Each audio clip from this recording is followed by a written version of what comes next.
아멘. 귀한 연주 찬양으로 하나님께 영광 돌린 우리 박준 자매에게 참 감사합니다.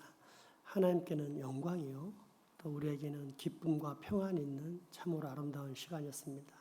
다 같이 마음을 모아서 축복하는 아직 청년인데 이 청년의 미래가 잘 펼쳐지고 하나님이 도우시는 놀라운 사람 될 수 있도록 우리 큰 격려와 축복의 박수 한번 다시 보내겠습니다.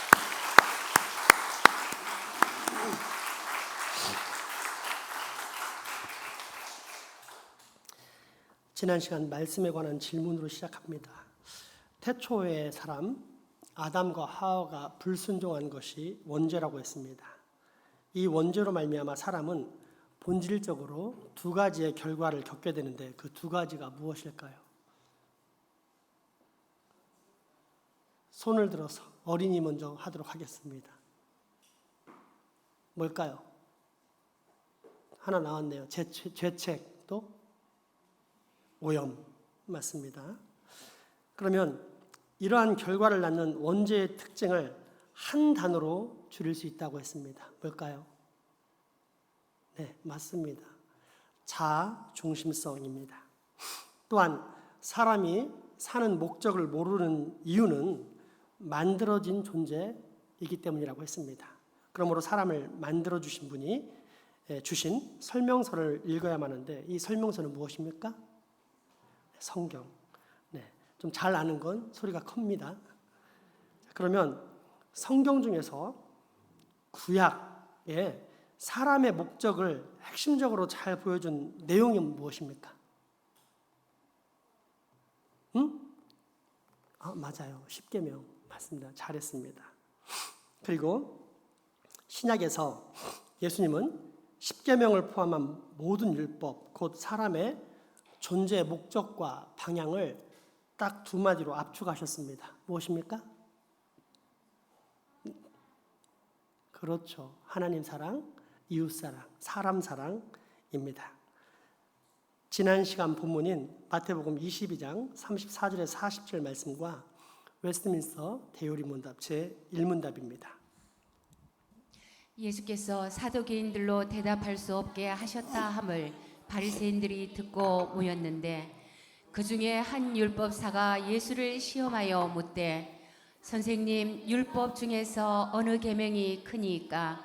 예수께서 이르시되 내 마음을 다하고 목숨을 다하고 뜻을 다하여 주 너의 하나님을 사랑하라 하셨으니 이것이 크고 첫째 되는 계명이요 둘째도 그와 같으니 내 이웃을 내 자신같이 사랑하라 하셨으니 이 두 계명이 온 율법과 선지자의 강령이니라.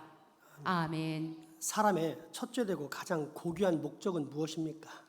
하나님의 첫째 되고 가장 고귀한 목적은 하나님을 영화롭게 하고 그분을 영원토록 온전히 즐거워하는 것입니다. 아멘. 그리고 이처럼 인생의 존재 목적을 깨닫게 되면 반드시 예수님과의 동행을 사모하게 되어 있습니다. 대표적인 표현이 이것입니다. 만약 예수님이 지옥에 있다면 나 또한 예수님 계신 지옥에 갈 것이다. 보통 사람은 도저히 이해하지 못합니다. 아니, 예수 믿고 천국 가려고 구원받아 천국 가려고 하는 것인데 어떻게 예수님 있다고 저 끔찍한 지옥에 가? 나는 못 가. 예수님이 지옥이 있어도 나는 천국에 갈 거야. 물론 예수님께서 지옥에 계실 리도 없지만 설사 그렇다 할지라도 그분께 받은 은혜와 사랑이 얼마나 큰지를 잘 알기에 지옥에까지라도 따라갈 정도로 예수님을 소중히 여기겠다라는 결단, 곧 경건의 최고봉이라 할 수 있습니다. 쉬운 예로 67살 된 어린아이와 엄마의 관계입니다. 초콜릿, 사탕, 과자, 빵, 마시멜로, 각종 음료 등 온갖 먹을거리와 마실거리가 널려있고 거대한 놀이동산까지 갖춘 대저택에 들어갔을 때 아이가 얼마나 좋아하겠습니까? 그런데 딱 한 가지, 거기에 엄마가 없습니다. 엄마는 여전히 초라한 자신의 집에 있습니다. 그러면 아이는 과연 무엇을 선택할까요? 대저택의 화려함일까요? 어머니의 따뜻한 품속일까요? 잠깐 흔들리겠지만 결국은 엄마에게 달려갈 것입니다. 엄마에게는 그 어떤 외적 풍요로도 채울 수 없는 모든 풍요가 다 들어있기 때문입니다. 믿음 생활도 똑같습니다. 소위 현대인들이 말하는 영성, 그러나 우리 개혁교회에서 사용하는 전통적인 용어인 경건의 관점에서 보자면 제대로 된 신앙을 가진 사람은 반드시 외적인 풍요보다 오직 예수 그리스도만을 선택하게 되어 있습니다. 예수님께 내게 필요한 모든 것이 다 있기 때문입니다. 그러나 정작 현대 교인들은 예수님을 선택하지 않습니다. 왜일까요? 하나님에 대한 무지 때문입니다. 하나님이 얼마나 좋은지, 하나님의 은혜와 사랑이 얼마나 크고 놀라운지, 그래서 엄마보다 수천, 수만 배 더 좋은 분이라는 사실을 알면 결코 떨어지지 않으려 할 텐데 모르기 때문에 우리는 일상에서 그처럼 쉽게 그리고 자주 예수님과 이별을 합니다.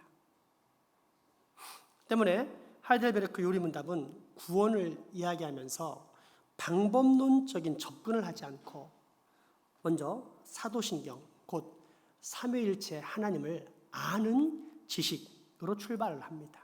이것이 지난 시간까지의 내용 하이델베르크 제24호 문답입니다. 사도신경의 조항들은 어떻게 나뉘어 있습니까? 세 부분으로 나뉘어 있습니다. 첫째 조항은 성부 하나님과 우리의 창조에 대해서 다룹니다. 둘째 조항은 성자 하나님과 우리의 구원에 대해서 다룹니다. 셋째 조항은 성령 하나님과 우리의 성화에 대해서 다룹니다. 오직 한 하나님이 계신데 왜 당신은 성부, 성자, 성령 하나님에 대해서 말합니까? 왜냐하면 하나님이 자신의 말씀 안에서 자신을 다음과 같이 계시하셨기 때문입니다. 곧 서로 구별되는 이 삼위는 오직 참되고 영원하신 한 하나님이십니다. 아멘. 물론 이런 궁금증을 가진 분도 계실 것입니다. 언제까지 교리 설교를 들어야 합니까? 아니, 굳이 교리를 알아야 합니까? 사랑이 더 중요하지 않습니까? 사랑이 연합을 추구하니까 교리보다는 사랑에 더 초점을 맞춰야 하지 않겠습니까? 안타깝게도 이러한 생각은 정상적인 개혁교회 안에서는 존재하지 않았었습니다. 교회가 타락하고 세속화되면서부터 슬며시 새어나온 이야기들인데 현재는 이것이 주류를 이루고 있을 뿐입니다. 그러나 이 사랑 역시 교리에 의해 제어되지 않으면 우상 숭배가 됩니다. 그 이유는 교리라는 단어에서 찾아볼 수 있습니다. 교리란 한 종교의 이치를 말합니다.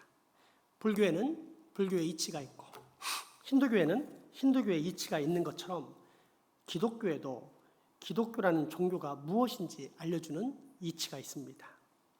그러니까 기독교가 무엇인지 알고 싶다면 교리를 배우면 되고, 또한 기독교가 말하는 사랑이 무엇인지 알고 싶다면 역시 기독교 진리에 근거한 사랑이 무엇인지 확인해 보면 됩니다.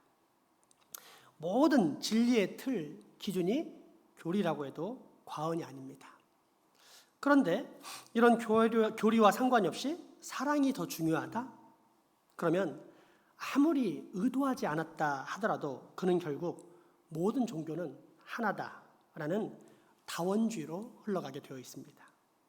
기독교의 진리와는 아무 상관없는 사랑 제일주의, 사랑 지상주의라는 우상 숭배에 빠지게 되는 것입니다.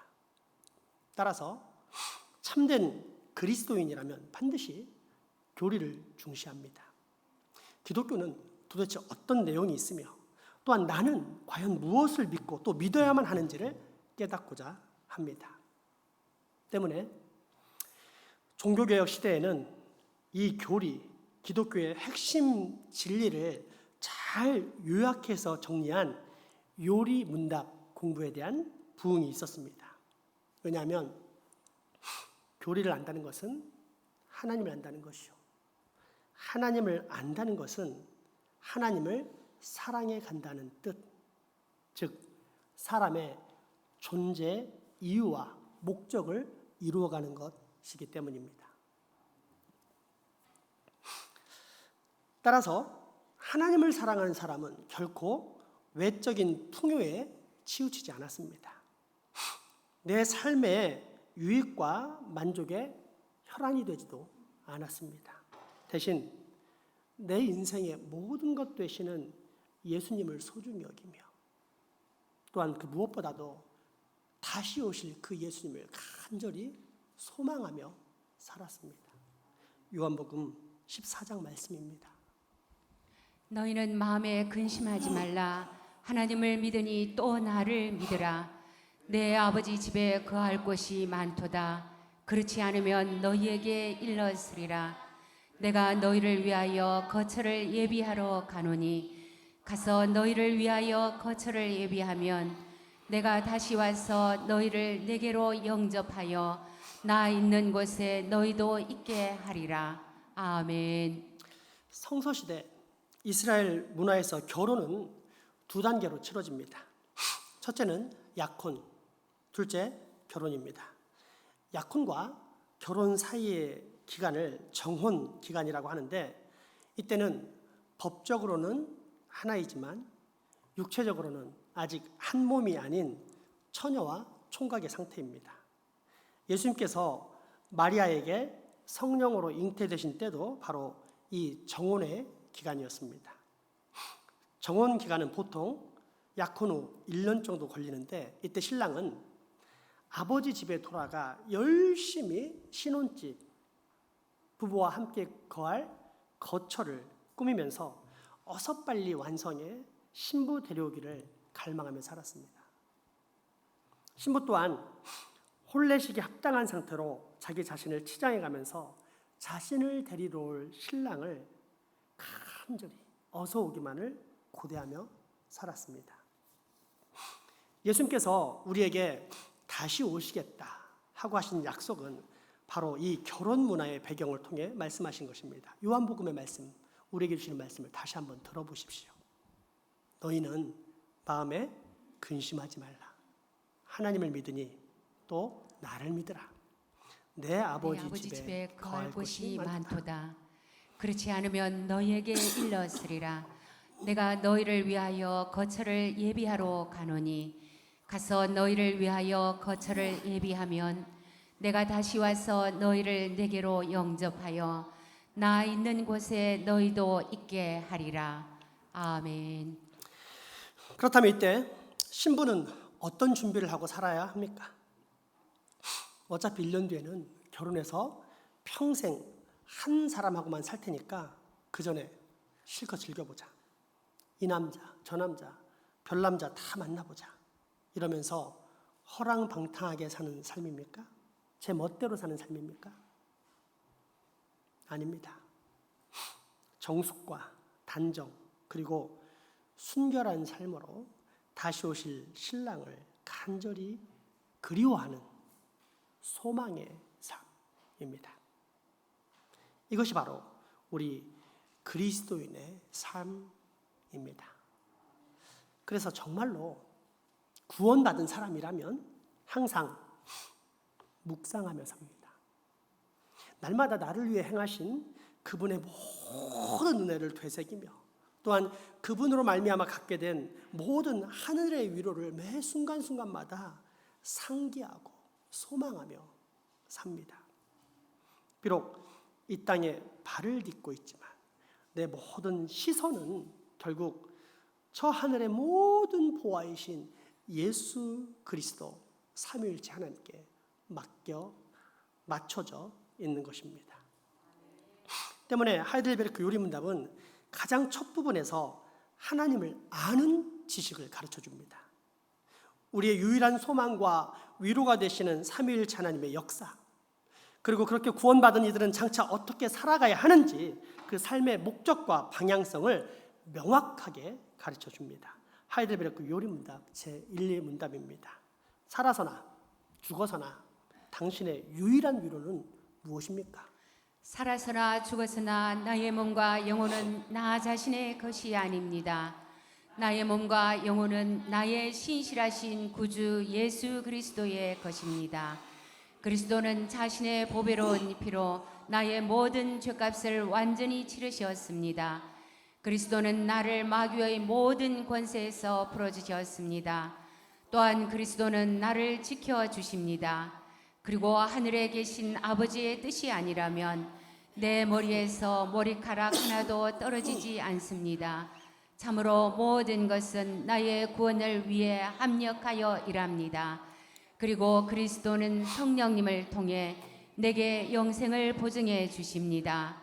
또한 그리스도는 이제부터 진심으로 기꺼이 그리스도를 위해 살도록 나를 준비시키십니다. 아멘. 이 위로 안에서 복을 누리며 살다가 죽기 위해 당신은 무엇을 알아야만 합니까? 다음 세 가지를 알아야만 합니다. 첫째, 나의 죄와 비참함이 얼마나 큰지 알아야 합니다. 둘째, 어떻게 내가 나의 모든 죄와 비참함으로부터 구원받는지 알아야 합니다. 셋째, 어떻게 내가 그러한 구원을 주시는 하나님께 감사해야 하는지 알아야 합니다. 아멘. 목사들의 뇌 속에는 무엇이 들어있을 것 같습니까? 설교입니다. 잠을 자도 설교, 일어나도 설교, 밥 먹을 때도 설교, 걸어다니도 설교, 운동을 해도 설교, 책을 봐도 설교, 영화를 봐도 설교, 놀고 있어도 설교, 누구를 만나도 설교, 심지어 쉬고 있을 때조차도 설교. 머릿속에 온통 설교 준비밖에 없습니다.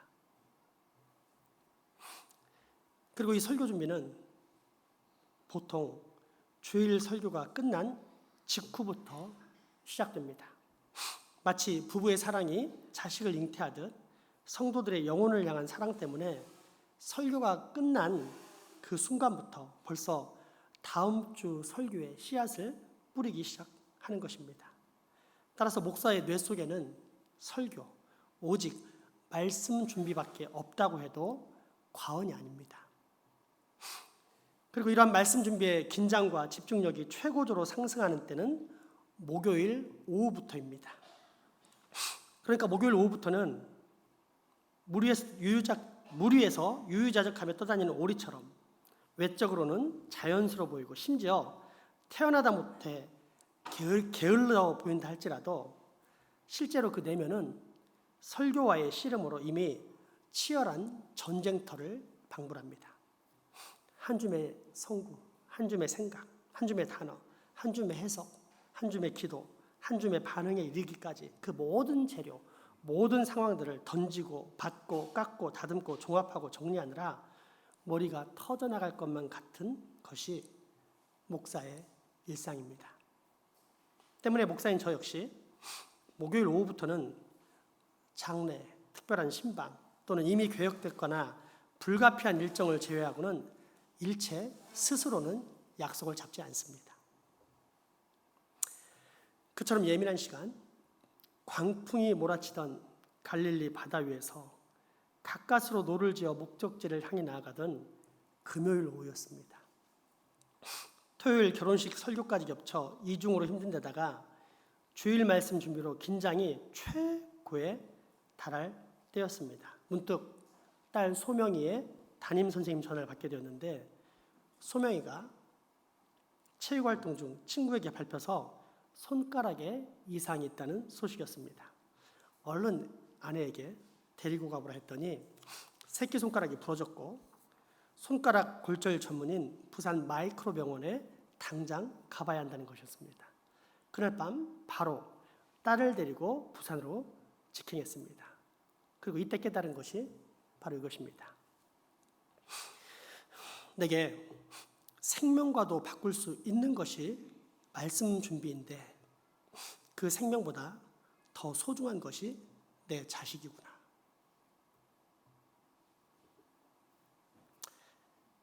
우리를 향하신 아버지 하나님의 사랑이 바로 이것입니다. 성부 하나님과 말씀이신 성자 예수님은 영원한 사랑의 띠로 연합된 한 생명입니다. 그런데 하나님께서는 선택한 당신의 자녀들, 바로 나를 구원하시기 위해 말씀이신 성자 예수 그리스도를 기꺼이 저 십자가에 내놓으십니다.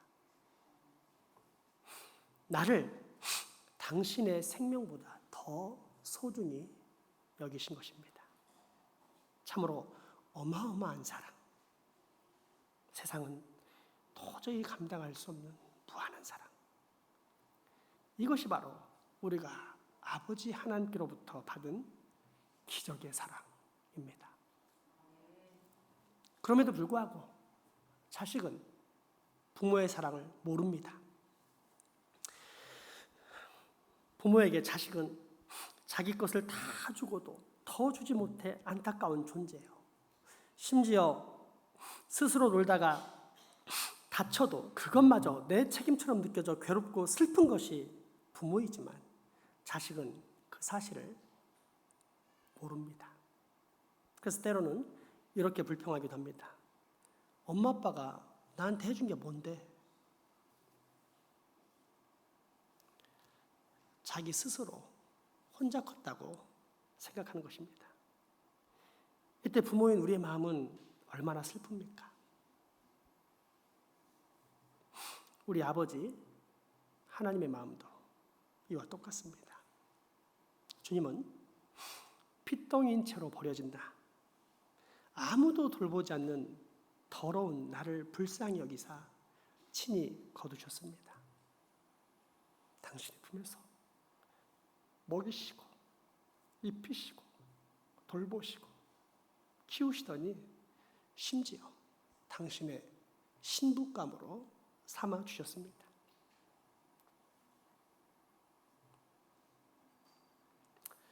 그러면서 다시 한번 당신의 깊은 사랑을 전달해 주십니다.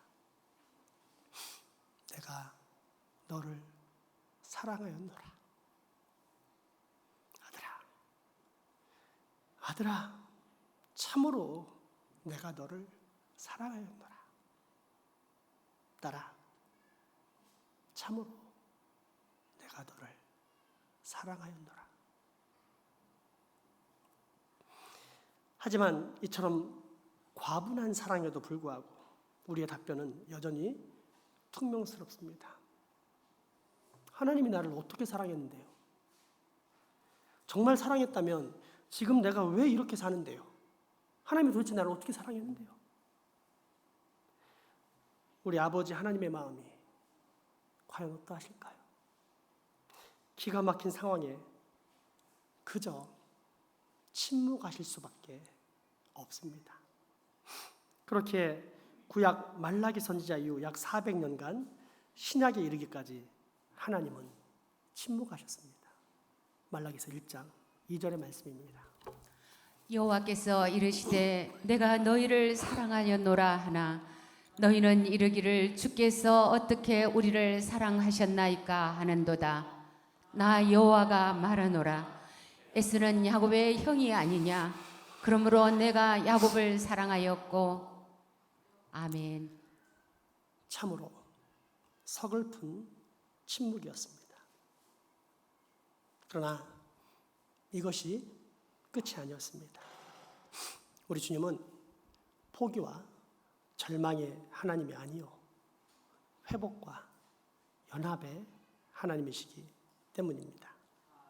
그래서 긴 침묵을 깨시고 말씀이신 당신의 아들 성자 예수 그리스도를 이 땅에 보내십니다.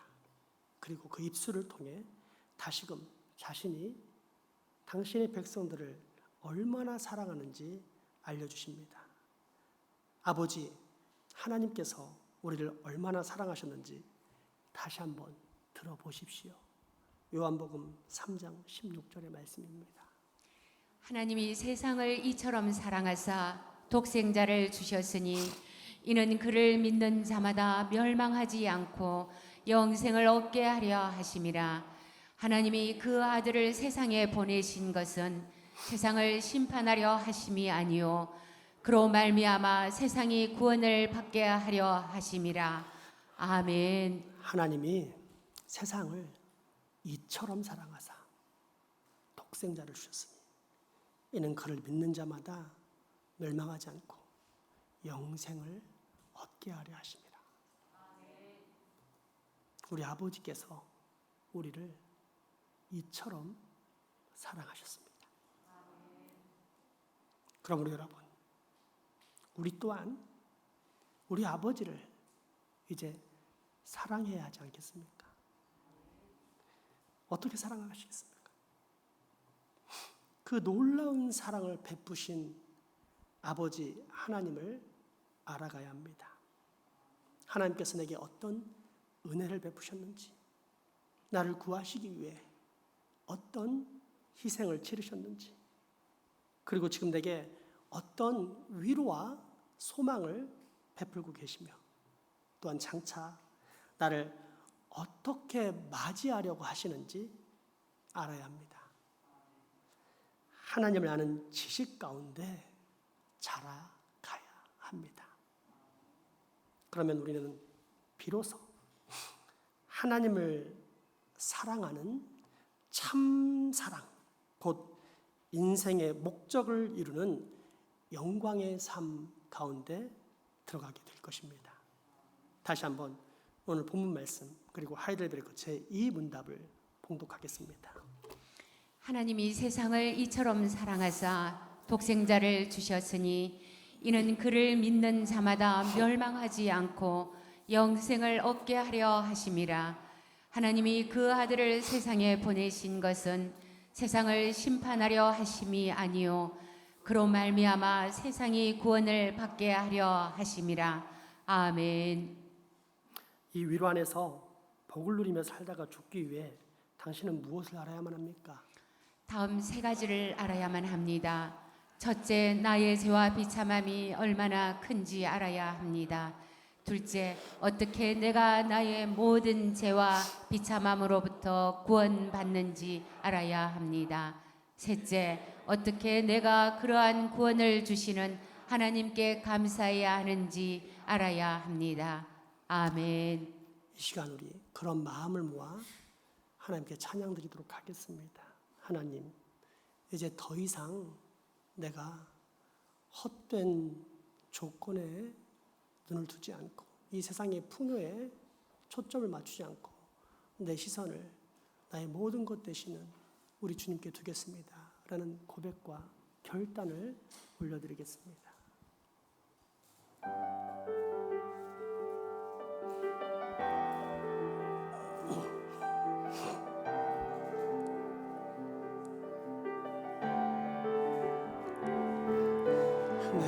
내게로부터 눈을 들어 주를 보기 시작할 때 주의 일을 보겠네. 내 작은 마음 돌이키사 하늘에 꿈꾸게 하네.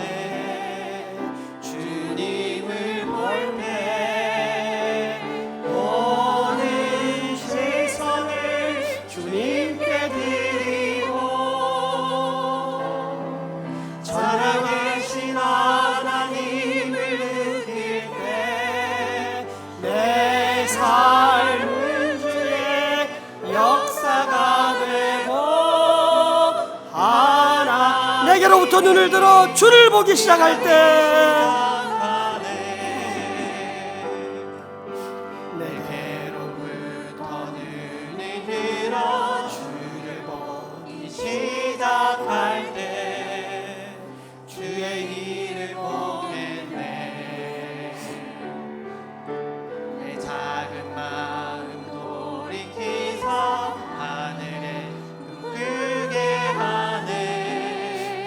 주님을 볼 때 모든 시선을 주님께 드리고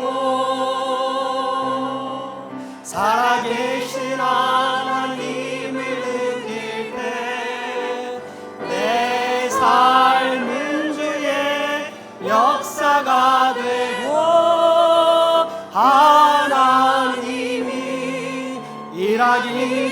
성령이 나를 변화시켜 성령이 나를 변화시켜 모든 두려움 사라질 때 주의 일을 보겠네.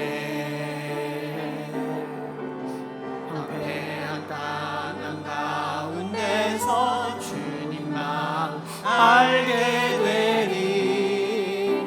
주님을 볼 때 모든 시선을 주님께 드리고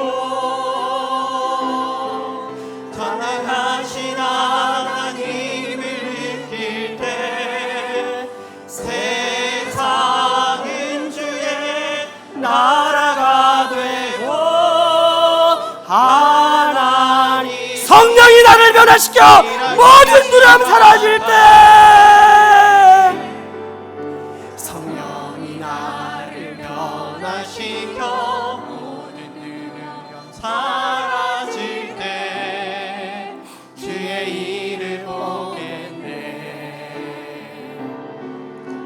황폐한 땅 한가운데서 주님만 알게 되리. 주님을 볼 때 모든 시선을 모든 시선을 주님께 드리고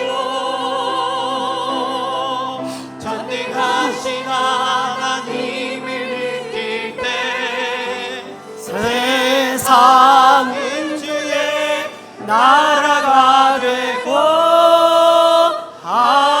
하나님이 모든 시선을 주님께 드리고 모든 시선을 주님께 드리고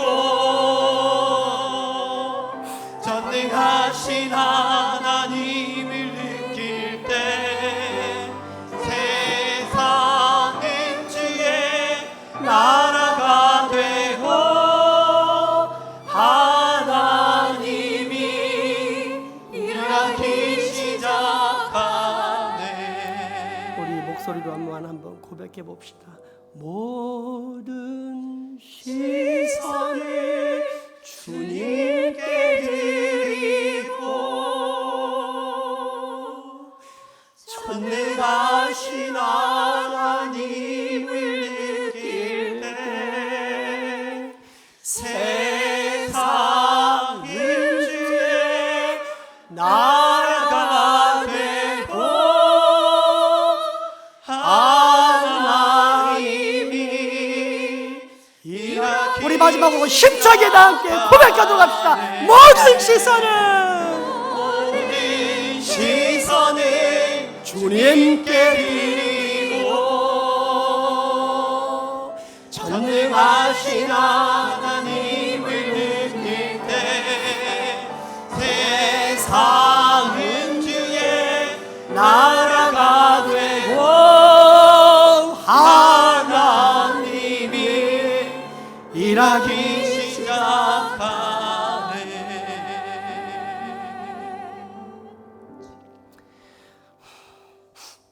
주시고 또 주시고 더 주시며 다 주시는 은혜의 아버지 하나님, 오늘 우리로 이처럼 다시 아버지의 사랑을 깨닫게 하시니 감사합니다.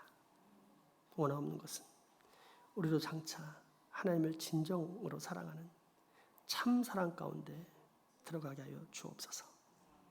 세월이 가면 갈수록 아버지 하나님을 아는 지식이 더욱 충만하게 하시고, 그로 인해 우리 장생포 모든 가족들은 온전히 하나님께 영광 돌리는 참 생명의 자녀 되게 하여 주옵소서. 예수님의 이름으로 기도합니다.